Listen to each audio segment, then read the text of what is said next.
Jabari for three and the win. Yeah! He got it!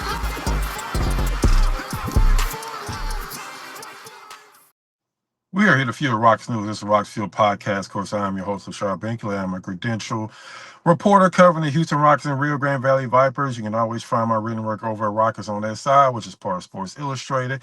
And of course, you can always find me on Twitter, X at Binkley Hoops. And of course, I know it's been a long time since we talked. It's been a slow burn up until this point for the Houston Rockets as the NBA season is coming to a conclusion here pretty soon with Indiana and Oklahoma City fighting it out with the Pacers up, surprisingly, 2-1 over the Oklahoma City Thunder. A lot of teams are still patiently waiting for the finals to before this upcoming draft. I think a lot of the moves that will be made after that point, or at least right before that point. And of course, today I really want to talk about the Kevin Durant rumors with Giannis Antetokounmpo. Kind of reports come out stating that he may be committing to the Milwaukee Bucks, so he may actually be off the market here pretty soon. So a lot of attention is going to switch to Kevin Durant, and of course the Rockets having the future draft picks that they have and all the young players that they have, and making the playoffs last year. They're a very attractive team. That's why they've been mentioning a lot of the trade rumors recently. And actually, we've been hearing a lot of stuff coming out from a lot of different sources. And the latest is that out of Phoenix, a radio station out of Phoenix 98.7 is stating that they believe that Kevin Durant will be traded by next week or possibly even earlier.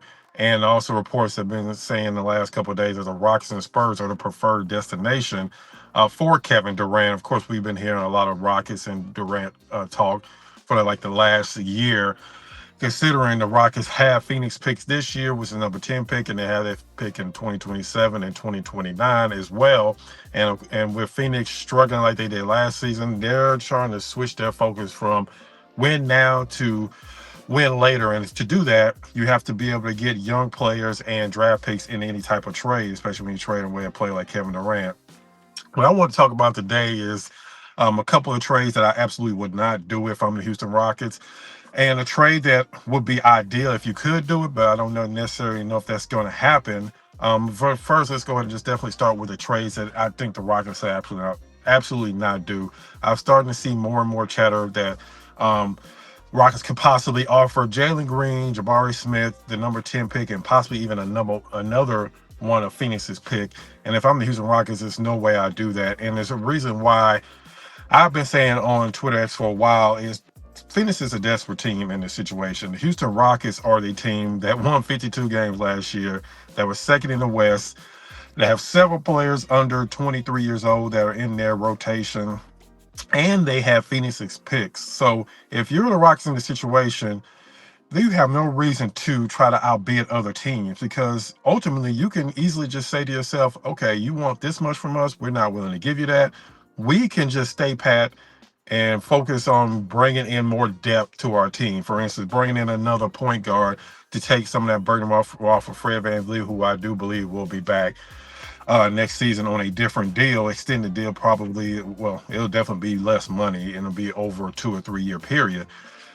Bringing in a backup point guard, bringing in another shooter, that like play like a Luke Kennard, somebody that is a knockdown shooter that you can depend on, especially when you get in those tougher games throughout the regular season and especially in the playoffs. The Rockets can easily stay pat and go that direction.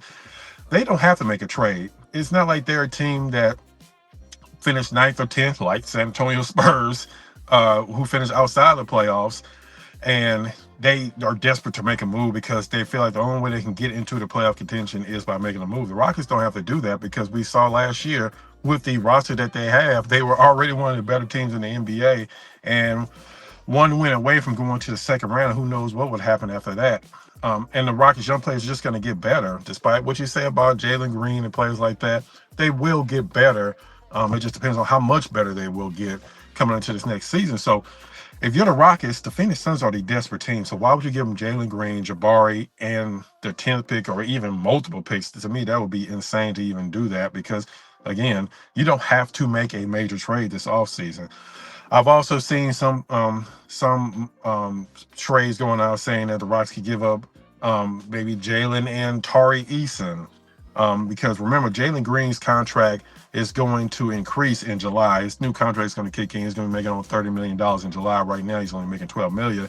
So even if they did make a trade, it would basically have to be a handshake trade at this point, because the Rockets have to wait till July before that actually kicked in, when the new NBA season kicks in. But even though I would be hesitant to even give up Jalen, I would absolutely not want to give up a player like Jabari. I just think Jabari is such a key. I think he's an underrated player on this team. He fits any lineup that you want to do. Jabari fits any lineup that you want to go with. You want to go with a bigger lineup, you can have Jabari at the small forward position, which we saw last year. You want a small ball lineup, Jabari can play the center position, which we saw a little bit last year, a lot more the year before.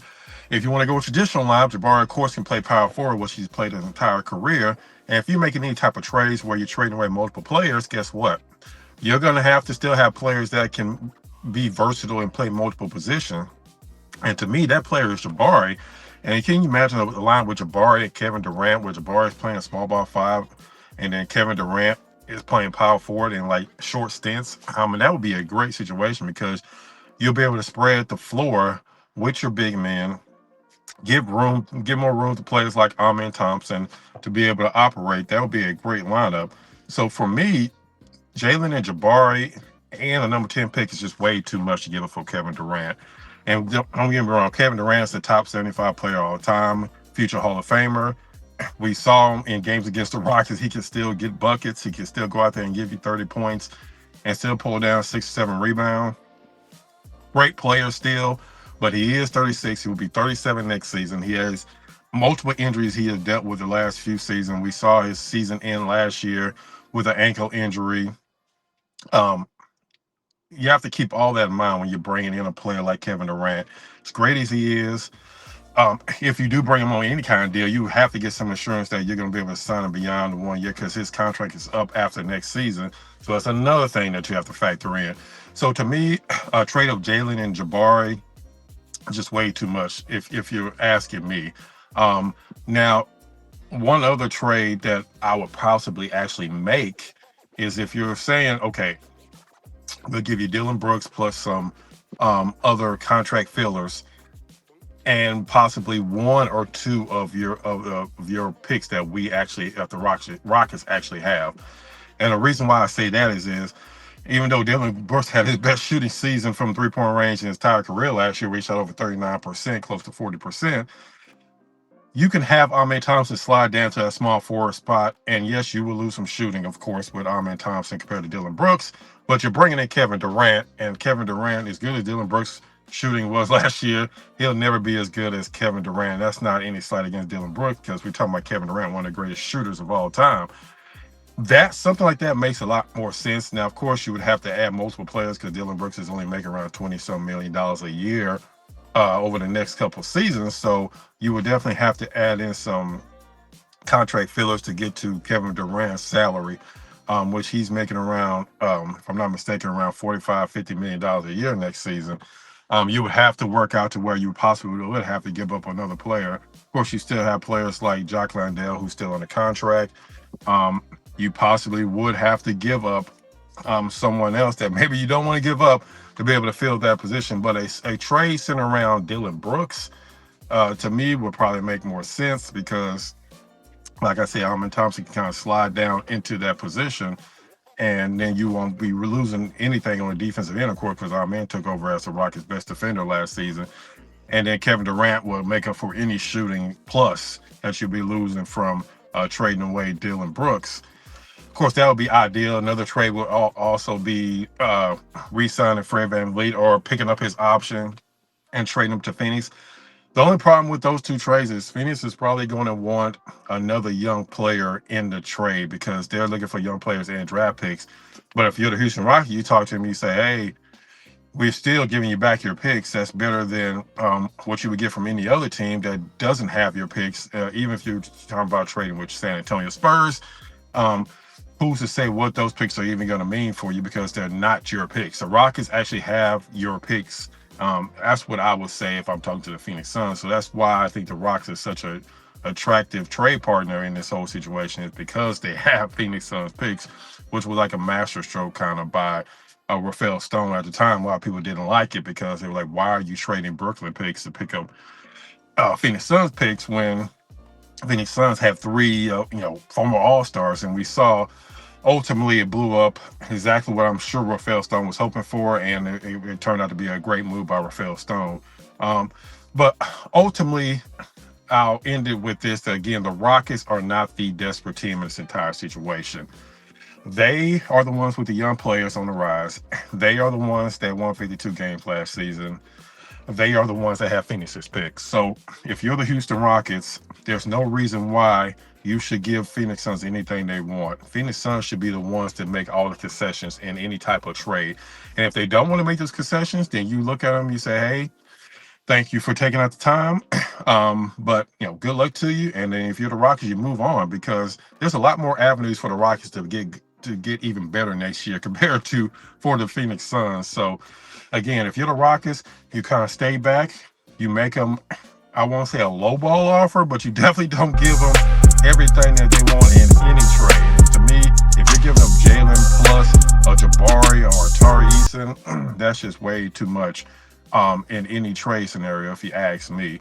But we'll see how this plays out as we get closer and closer to the draft. Of course, the draft is the end of June.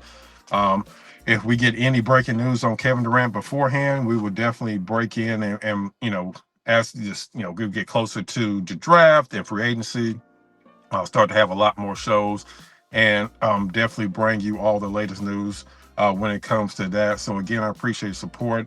If you're not subscribed, definitely subscribe. I know it's been a slow period up until this point in the last few weeks, but it's definitely going to start to pick back up.